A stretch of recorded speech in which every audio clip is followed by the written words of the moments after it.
அத்தா நான் சந்தைக்கு போயிட்டு வரேன். அத்தா நான் சந்தைக்கு போயிட்டு வரேன். எங்க இன்னும் நம்மள காணோம்.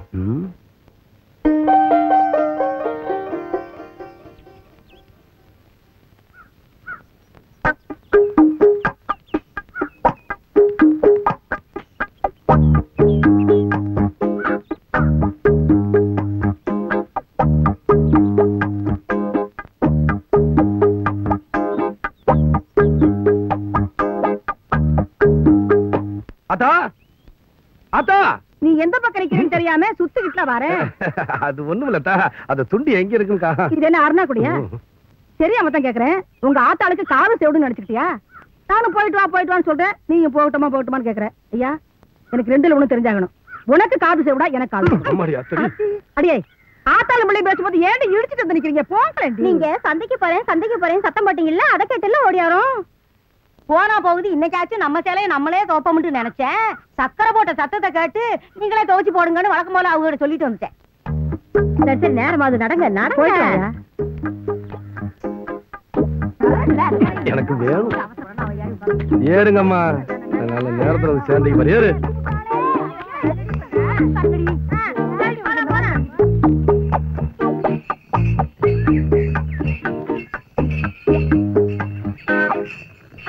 ஏன்டி இங்கன குலகில்ற?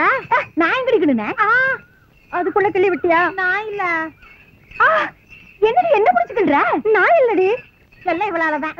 இவளாண்டி நான் சும்மா வர மாட்டீங்க, வண்டியில இருந்து கீழே தள்ளி விட்டுரு. ஆமா பாரு. அட சட்டை வேணுமா கழட்டி தரேன், சும்மா இருக்கத்தா.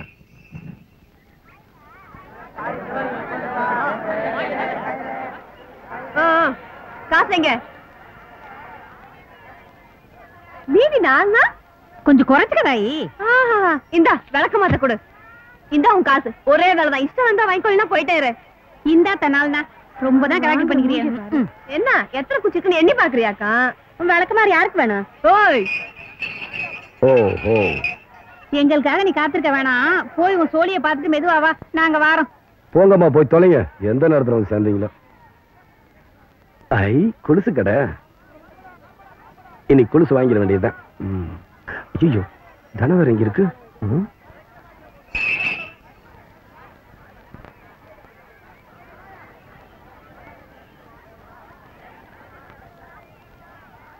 வாங்க சேக்கற. என்ன இந்த பக்கம் உட்காருங்க. ஒரு நல்ல அம்சமான கொலுசு வேணும். அவ்வளவுதானே? இந்த பாருங்க, சுத்தமான வெள்ளியில செஞ்சது. 800 ரூபாய். உங்களுக்காக 100 ரூபாய் தள்ளி தரேன்.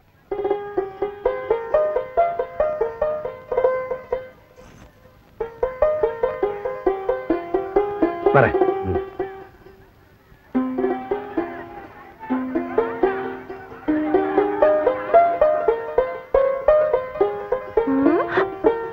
தனா, நீ கொலுச பாத்துட்டு போனிய, சக்கரை தான் அதை உனக்கு வாங்கி தர போறான்னு சொல்லவே இல்லையே. சக்கரையா? தனா, நீ கொடுத்து வச்சவ. குழந்தை கிடைச்சதாடா? ஐயா எல்லா இடத்துலயும் தேடி பார்த்தங்க, குழந்தை கிடைக்கலீங்க. இனிமே உங்களை நம்பி பிரயோஜனம் இல்லை. நானே தேடி போக வேண்டியதான். ரேவதி, எங்கம்மா போயிருந்த? உன்னை எங்கெல்லாம் தேடிட்டு இருக்கோம் தெரியுமா? ஆமா, எத்தில என்னம்மா காயம்? ரேவதி,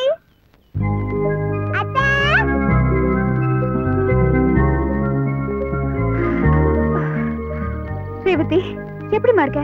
உனக்கு ஒண்ணு ஆலிய? நீங்கெல்லாம் இவங்க தான் என்ன காப்பாத்தினாங்க. அப்படியா? தம்பி, கடவுள் மாதிரி வந்து என் குழந்தைய காப்பாத்துறீங்க.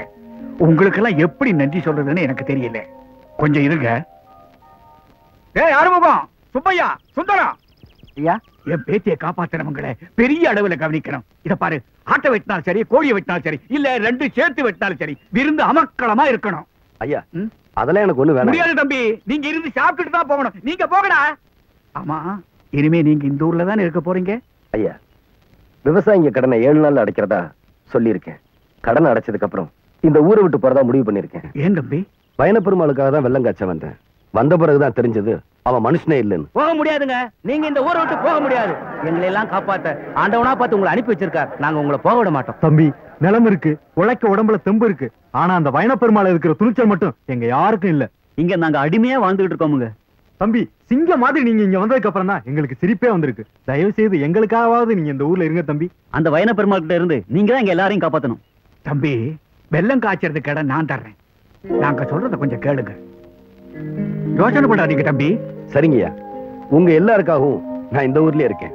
பாத்தீங்களா தம்பி, இந்த ஊருக்கு வந்த கொஞ்ச நேரத்திலேயே எங்க எல்லாரும் மனசுலயே இடம் பிடிச்சிட்டீங்க.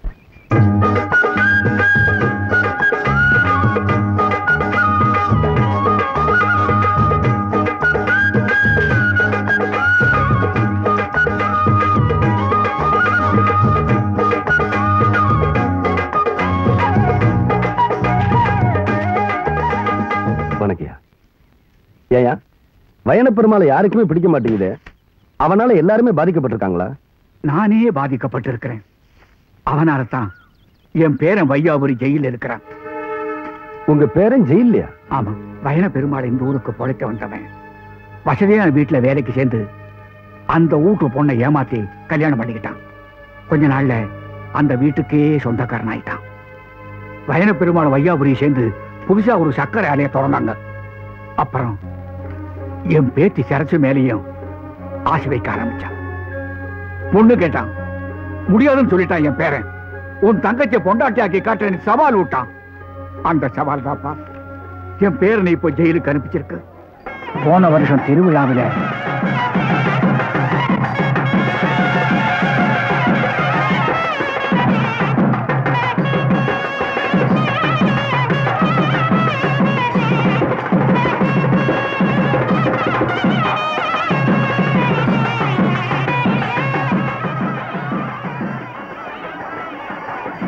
கண்ணுக்கு குளிச்ச ஒரு ஐட்டத்தையும் காணும். வேப்பண்ண கிராக்கியா தான் பாருங்க.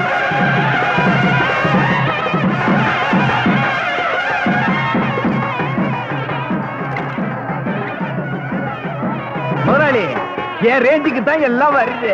உங்க ரேஞ்சுக்கு ஒண்ணு தீ காணும்.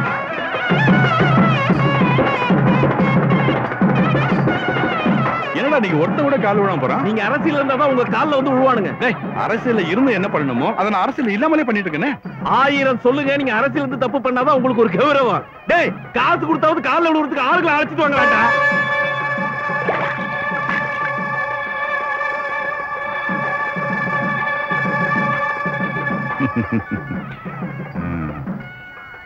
என்ன சரசு, தெய்வத்து போறதுக்காக பூ கொண்டு போறியா?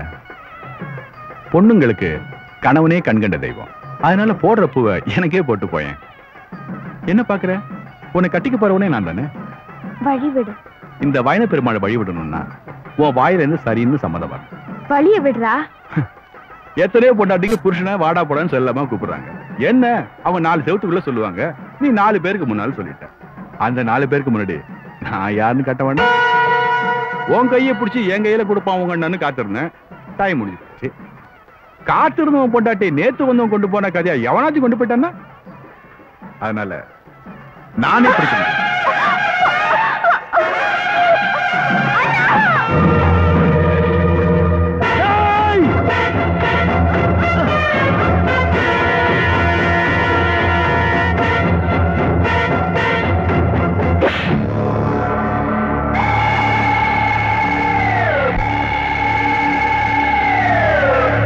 பெருமாள் கையை வெட்டிட்டு என் பேரன் ஜெயிலுக்கு போயிட்டான்.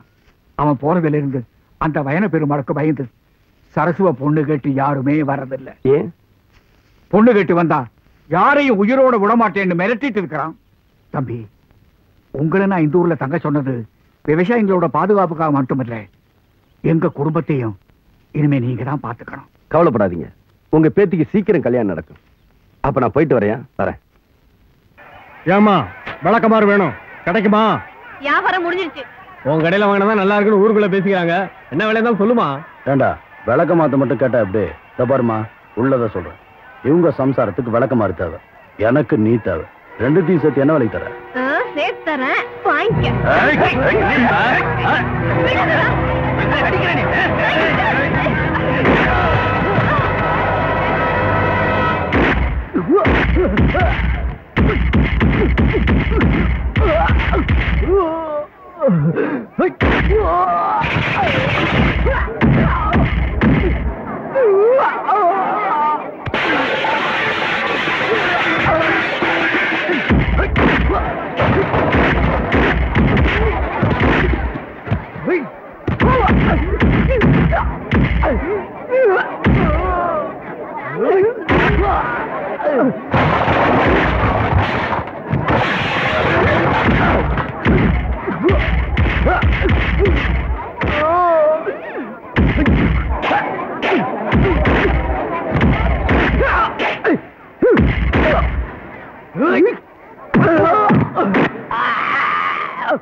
பெரியவரே, என்ன பாக்குறீங்க? உங்க பொண்ணு கழுத்துல தாலி கட்டிட்டு எங்க கழுத்துக்கு எப்ப கத்தி வரும்னு நாங்க பயந்துகிட்டு இருக்க முடியாது.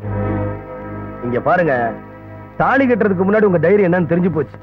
ஒரு பொண்ணு கழுத்துல தாலி கட்டுறவன் ஏழையா இருந்தாலும் பரவாயில்ல, கோழையா இருக்க கூடாது. நீங்க போங்க. வாங்க ஐயா, கவலைப்படாதீங்க. உங்க பேத்திக்கு இதை விட நல்ல மாப்பிள்ளையா கிடைக்கும்.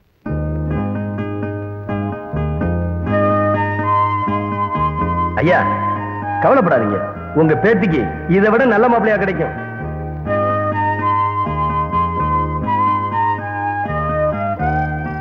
அம்மா, நீ அளவா சாப்பாடு அடிக்கடி ஆல்டர் பண்ண முடியாது. சைஸ் பெருத்துக்கிட்டே போற. எனக்கு திமிர பாரு. 3 கிறுக்கு ஒன்னா சேர்ந்து வந்திருக்கானுங்களே, எப்படி சமாளிக்கிறது? எழுதுது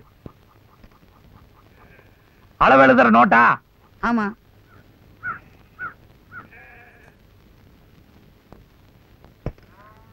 சாருக்கு அளவு எடுக்கணும், வந்து அளவெடு. இன்னைக்கு முழிச்ச முகமே சரியில்லை. என்ன தைக்கணும்? யாருக்கு தைக்கணும்? எனக்கு பேண்ட் தைக்கணுங்க. இதுக்கா? என்ன அங்கேயே நிக்கிற? வாய் அப்படி இல்லடா போய் பேண்ட் போட வேணா. இல்ல டெய்லரா, வரவு செலவுல எப்பவுமே கரெக்டா இருக்கணும். பேண்ட் தைக்கிறதுக்கு எவ்வளவு வாங்குறீங்க? 3 ரூபாயா? 30 ரூபா. 30 ரூபாயா? அப்ப ஆப்டர் இருக்கு 15 ரூபா. அப்புறம் என்னப்பு ஆப்டர் பறிஞ்சுதான் நாம. அப்படியா? அப்ப ஒண்ணு செய்யுங்க. என்ன செய்யலாம்? இவனுக்கு ஆப்டா வஜரே தைச்சிருங்க. ஆனா அளவு மட்டும் இது வரைக்கும் வைங்க. தைக்க துணி கொண்டாந்து இருக்கீங்களா? வேட்டி இல்லையா? 8 முழ வேட்டி 2 தைக்கலாம். ஏ, இந்த கிளாத்ல பேண்ட் தைக்க முடியாதுங்களா? வேஷ்டியில என்ன, கோமணத்துல கூட பேண்ட் தைக்கலாம். நீங்க ரொம்ப நாளைக்கு நல்லா இருக்கணும். ஏன் இதெல்லாம் குடுக்குறீங்க? ஐயா, எங்க போறீங்க? எங்கேயோ போறேன். கடையை விட்டுட்டேன். இலவசமா பையனையும் கொடுத்தேன். கடையை நீங்களே நடத்துங்க. என்ன பண்ணலாம்? ஏங்க, போறேன்ட்டு திரும்பி வந்துட்டீங்க. உன்னை மறந்துட்டேன். இந்த ஊசியை வச்சு நான் என்ன செய்ய போறேன்? இதையும் நீங்களே வச்சுங்க. டெய்லர, இதையும் கொடுத்துட்டு நீங்க எங்க போவீங்க? எங்கேயோ போறேன். பிச்சை எடுக்கிறேன். நல்லது. உங்களுக்கு என்ன? அங்கேயும் வந்து என் கழுத்தை அறுக்காதீங்க. ஐயா, ஒரு 10-15 வருஷம் ஆகுங்களா?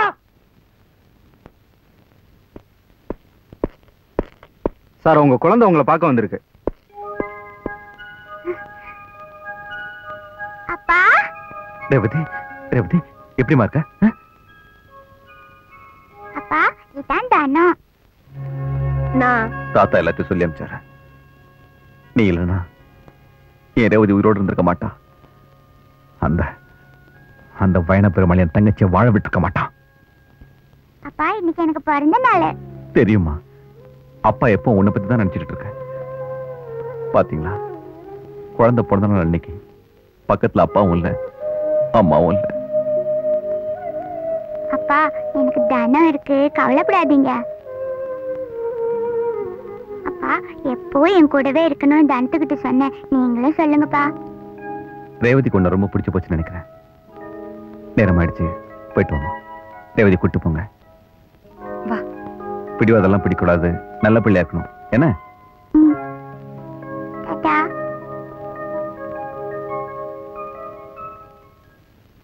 ஐயோ ஐயோ ஐயோ ஐயோ ஐயோ, என் பானை எல்லாம் வடிச்சிட்டீங்களே. உன்னை நம்பி நான் மோசம் போயிட்டேனே. இரு இரு, சக்கரை எனக்கு சொல்லி உன்னை என்ன செய்ய பாரு.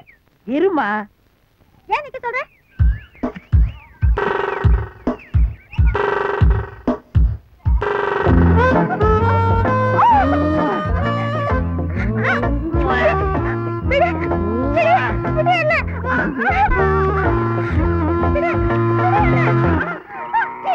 போய் சொல்லிக்க. யார்கிட்ட வேணுமானாலும் சொல்லிக்க. அட பாவி, பானையும் உடைச்சிட்டு குடிச்சிட்டியே. சக்கரை தேவங்கிட்ட சொல்ல போகுது உங்க கதி என்ன ஆகுமோ ஏதாகுமோ. ஒண்ணும் ஆகாது. எப்படி சொல்ற? அப்ப இந்த பொண்ணு போய் பானை உடைச்சத சக்கரத்தை விட்ட சொன்னா நம்மளுக்கு முத்தம் கொடுத்தது மிச்சம். ஒருவேளை முத்தம் கொடுத்தது சொன்னா நம்மளுக்கு பானை உடைச்சது மிச்சம். ஒரு தப்பு பண்ணும்போது இன்னொரு தப்பு சேர்ந்து பண்ணிடணும். அப்பதான் ஒரு தப்புல இருந்து தப்பிக்கலாம். ஆக மொத்தம் எத்தனை தப்பு பண்ணாலும் தண்டனை ஒண்ணே. எப்படி ஐடியா?